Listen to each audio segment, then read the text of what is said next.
Hello everybody, welcome to another episode. I've got zero motivation right now, I'm fuming, absolutely fuming.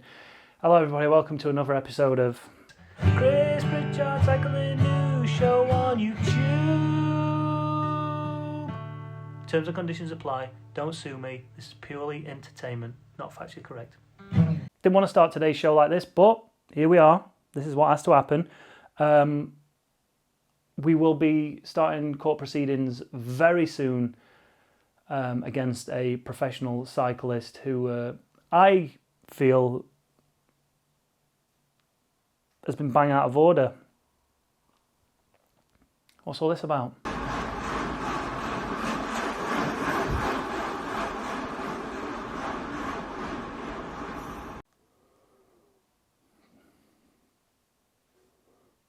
Been doing that for years. It's my thing. It's my thing. Why can't I have a thing on this thing? Why does everybody have to steal my ideas and then go and be better at it? Doing it on Instagram, little reel, 3,000 likes, including Rohan Dennis. And the comments, ooh, let's look at the 22 comments. Burnt calories just watching this. Did you get dizzy? Did you get the Strava com? And then other foreign languages that Alte Schweider, no idea. But yeah, Marcus Burgart, expect some stern words coming from my solicitor. It's bang out of order. That's my thing. It's mine. But just somebody, please let me have something. Let's get on to news. All right, let's put that to one side. It is what it is. I'm not happy about it, but what can you do about it, eh? I'm sure at some point I've stolen someone's ideas. Oh, and if you think Marcus Burgart stealing my idea that he probably never saw, think yourself lucky you're not Cameron Jeffers, because I swear GCN are just looking through his back catalogue and just copying all his stuff. Oh, anyway, without further ado, let's get on to this crash strewn. Is strewn a word? Strewn? Strewn. Looks like a word. Crash strewn episode of the Chris Pritchard Show, because all we're going to talk about are crashes today. We're going to take a slightly deeper look into that massive crash at the Vuelta a Burgos Stage 2 that involved pretty much the whole peloton. And let's rewind back to Tour de France Femmes when everybody was talking about the amount of crashes. And even I said it. I was like, there's a lot of crashes going on here. A lot of crashes. A lot of guys were piping up saying, women can't ride bikes. Turns out neither can men. But then again, there are a few reasons as to why that crash happened, and we'll get into that shortly. But first, let's take a look at what happened at the Commonwealth Games time trial yesterday, when unfortunately, favourite for the time trial, Geraint Thomas, suffered a crash within, what, a couple of seconds of actually getting underway. Let's have a look. Just going into the corner too quickly. Oh, almost held it. Oh, he almost held it. Just touched the foot of the barrier. Unbelievable, Jeff. He barely had time to get himself into a rhythm and he's crashing. But I've got to say, just watching that again, G's line through there was a good, and it's all right me saying this, watching it on the camera. It might have looked completely different when he approached it, but there looked like there was a good foot of road he could have potentially moved into to get himself around that corner a bit better. It just, yeah. But unfortunately for him, he ended up coming third. He lost the gold medal. Well, he didn't lose the gold medal. Rohan Dennis won the gold medal about 29 seconds ahead of G, and G cost himself about 30 seconds, 35 seconds in that crash. So potentially G threw away a golden opportunity to win another Commonwealth Games gold medal. Fred Wright was in second, but yeah, there's your winner, Rohan Dennis, and it was another Australian, Grace Brown, who took the women's individual time trial. I didn't watch it, I'll be honest, but there you can see the results. Grace Brown first, Anna Henderson was second, and New Zealand's Georgia Williams took bronze. And now we move on to the road race, which is, I believe, the last day of competition. And talking of that road race, one guy who's got to be favourite going into it, as long as he doesn't take the same form that he took from the Tour of Poland into the race, is Mark Cavendish. Mark Cavendish quit the Tour of Poland because he needs to concentrate on Commonwealth Games. He's riding obviously for the Isle of Man, and one of the defectors, I'm not happy about this, but it's a shrewd move. Ben Swift, obviously Isle of Man resident, he's now got citizenship, I guess you'd call it, over in the Isle of Man, so he can now represent the Isle of Man, and he is doing so with a very, very strong team. As you can see here, over on Pro Cycling Stats, Isle of Man team, Ben Swift, Tom Mazzone, Matt Bostock, coming straight off the track, so he'll be carrying some good legs, hopefully. Sam Brand, Mark Christian, and your favourite, Mark Cavendish. But look at the plethora of riders competing at this road race. And, you know, I said earlier in the week about riders who potentially, well, had not ridden the track for a long time, might not have the same experience that a lot of the kind of the UK contingent has on tracks. It's just a recipe for a bit of a potential disaster. You've got very inexperienced riders riding against experienced riders at a very high level. You're always going to get, you know, one or two incidents. But the beauty of the Commonwealth Games, and someone said it in the comments, is that it's the friendly games, inclusive of everyone. Like, check this out here. Red Walters rides for Ribble. He's representing Grenada. You've got two riders from Botswana. You've got riders from Belize, so check that out. You've got Corey Williams and Justin Williams, the guys from Legion of Doom. Not Legion of Doom. Legion, the race team over in America, they're heading over. So it'll be interesting to see how they actually get on, because they are renowned as being great crit riders over in the US. How are their performances going to transfer to an actual road race when you've got some of the world's top road riders? England, brilliant team. Ethan Vernon, he's got a shout of a medal if he doesn't actually end up winning it. Jake Stewart, Connor Swift, Ben, I mean, any one of them, Fred, Willie, all of them, right? They're all capable. And then you've got, look at the Falkland Islands.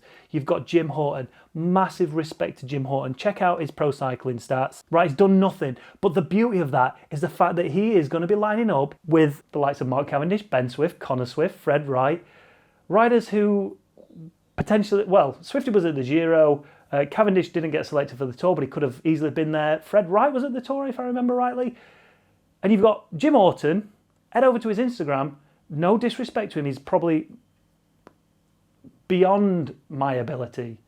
He's probably the same distance away from the pros as I am from him, right? Like, I'm way down here. He's going to get dropped pretty rapidly, with all due respect, from those pro riders. Like the majority of them are. I won't even get out of the neutralised zone. So I'm saying I am giving him the respect that he deserves. But you head over to his Instagram, he just looks like a normal, everyday cyclist. You don't look at it and go, oh, this is clearly a racer. So it's amazing that people like him get the opportunity to line up, even if he's there for a kilometre. I'm sure he'll be there for more, but even if he's there for 10 kilometres, just sat in that group with these riders, it is such an amazing experience. And it makes me realise why I got selected for Scotland. It wasn't for the talent, it was just give him a, just let him, just shh. Go on, Chris, you can. Go on, do your best. Do your best, Chris. Do your best. So yeah, anyway, what's your predictions for the men's road race? We'll talk about the women's Monday, but give us a shout on the men's road race. What do we think of the men's road race? Who do you think is going to come out tops? My prediction, Isle of Man's going to be riding for Cav. So I reckon it's going to be between Ethan Vernon, potentially Connor Swift. Yeah, Ethan. I reckon Ethan Vernon's going to win it. Leave your comments down below and let us know what you think, though. Shall we have a transition? Let's have one. Go on. Go on, have one then. Next up, let's talk Tour of Britain. Tour of Britain is on its way next month, and we have just been announced the teams that are going to be taking part in this year's event. And I think, if I remember rightly, we've got one less World Tour team than we normally have. It's a plethora of Pro Conti teams, though. Take a look. I can see it over there. I'll tell you. We've got Ariani CSF. We've got Bingo Pals. We've got World Tour in Bora. We've got Kaja Rural. I think that's how you pronounce it. Global 5. As an American team, I think. We've got, obviously, Team GB. We've got St. Piran, Ribble. We've got Movie Star. We've got Israel Premier Tech, Ineos Grenadiers. We've got what looks like a Zwift team. I don't know what. Let me have a look here. Human Powered Health. Is that like a rally? Is that what rally used to be last year? We have got Sport Vlaanderen. You've got Team DSN. You've got Team Quebecer. We've got Trinity Racing. We've got Uno X Pro Cycling. And we have got With Sun God. So a decent lineup. But I'll be honest, when it comes to the Tour of Britain, there's only him, and him. There's only 3 riders I really want to see at this year's Tour. I want to see Bas Tietema riding for Bingo Pals. I want to see Cameron Jeffers riding for Ribble. I mean, how he's going to get on after spending 3 weeks at the Tour de France, who knows? But he has been hanging out with Andy Schleck. So if he does come with some really good form, I don't know. Maybe Andy just supplied him with some great information that he's taken into his training and he's found some form. But just keep an eye on him. Just know what I'm saying. If he all of a sudden, because he hasn't been training, he's back training now, but he hasn't been training for that long. So who knows? I have no idea. He wouldn't. He don't need to. He's too talented. But anyway, yeah, I'd love to see Cameron Jeffers. And I want to see Callum Johnston riding for Caja Rural. It'd be great to see him on home roads riding for that pro team. Tour of Britain, though, obviously for us Brits, it's pretty exciting. For a lot of the riders, it's a bit of a tune-up towards the Worlds. Who do you think we're going to see? Are we going to see a good team from Ineos? Are we going to see some good riders coming out of that Great Britain team? Obviously, we don't have De Koenig, whatever they call now, Quick Step, Alpha Vinyl. Why change your name halfway through the year? And because we haven't got them, are we going to see Ethan Vernon riding for the GB team? Are we going to see Cav riding for that GB team in preparation for something else? Who knows? We've got St. Piran there. We've got Alex Richardson at St. Piran, who made a shock move to St. Piran only a few months ago. So we could see some decent results coming out of them. Like I say, with Ribble, hopefully we'll see Cameron. With Sun God, Ryan Christiansen still riding for them, so hopefully we'll see him. I don't know who's riding for Trinity anymore. And I'd love to see Swifty at Ineos. Always. As ever, just for the algorithm, let me ask you a question. Are you going to the Tour of Britain? Do you enjoy the Tour of Britain? If you don't live in the UK, do you pay any attention whatsoever to the Tour of Britain? Right, and we're going to finish off on this crash from Vuelta a Burgos over in Spain. Let me turn that down for copyright reasons. I still might get demonetized for showing any of this, but here we go. Let's because I'm commentating on it. Does it change? Because I'm here in the bottom corner. Does it change? I don't know. But we've got 638 meters to go. We are just cresting a little lump in the road. We're now heading downhill. We have 1, 2, 3, 4 of the Jumbo-Visma riders on the front. Everyone's head down. Everyone is smashing it.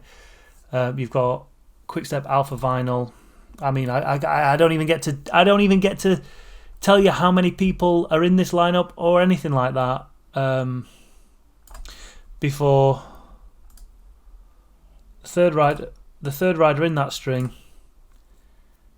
I don't even know where to start with this.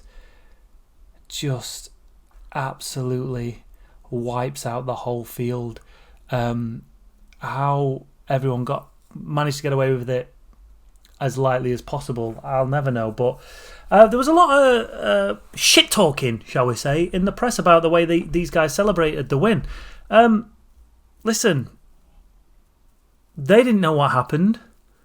If they knew, they wouldn't have celebrated the way they did, and they said that in the press conference after, but in the moments after the race, once they'd found out what happened, it's no way to win a race, like they said.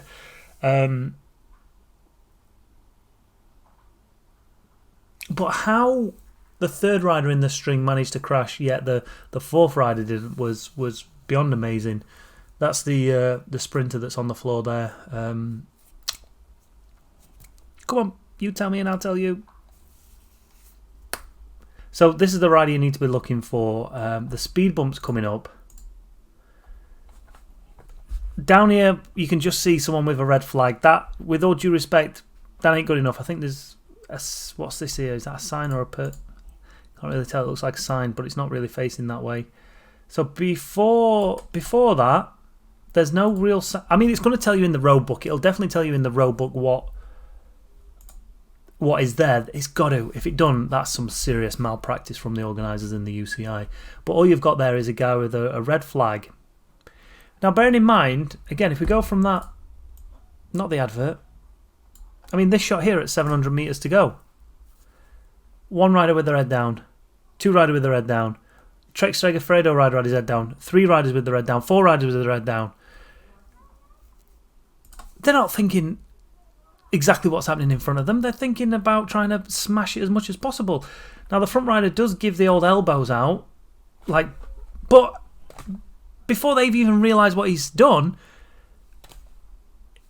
it's too late. And it's not his fault. He shouldn't have to do that.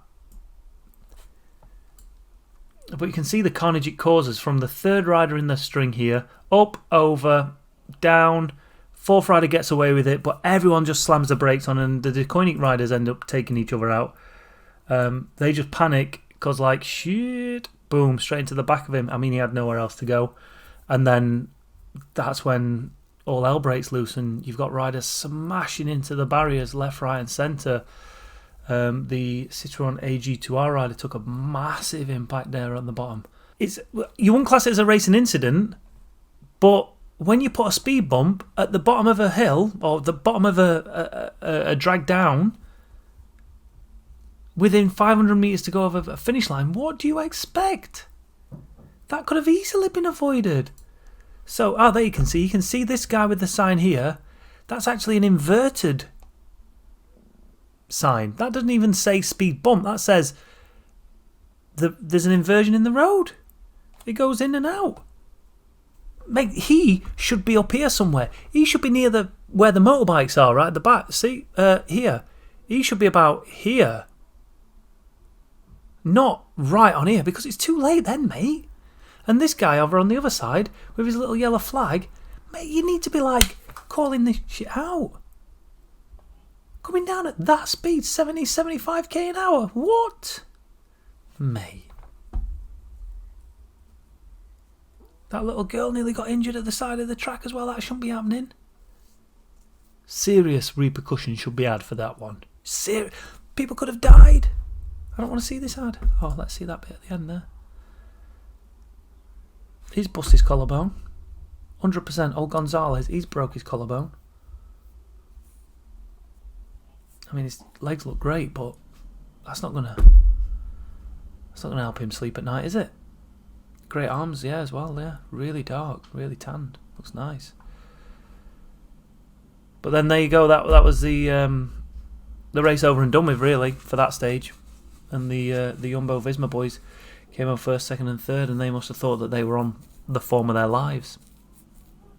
Clearly not. Clearly not. It was a crash. Right. Let's end this video here. But let me get your thoughts on this crash. What should the repercussions be? How king ridiculous is it to have... I mean, we spoke about it numerous times on numerous shows about having street furniture right at the end. But like someone said, you can't expect to finish in a city centre or a town centre without there being some road furniture on the way in. So you can't have a sprint in a town centre because it's just too dangerous. Yet towns pay for finishers to arrive there so they can, create some tourism there and put themselves on the map. So, let me get your thoughts on that one. What do you think? Leave your comments down below. Time for the outro. Thanks for watching, everybody. Make sure, if you're not done already, hit that like button, hit that subscribe button, but above all, get involved in those comments. And now streams are back. Make sure you've hit that notification bell. I'm not going to spoil your day with results headlines anymore. So if you were afraid of me just saying, oi, oi, such and such has won, before you've even seen the highlights, don't worry, we won't do that anymore. So I want you to hit that notification bell so you know when we go live with our live streams, when we drop brand new videos, and just because it makes me feel better about myself, it makes me feel like I'm actually getting somewhere with this channel. Thanks for watching, everybody, and we'll see you after the weekend. Have a great one. Stay sexy.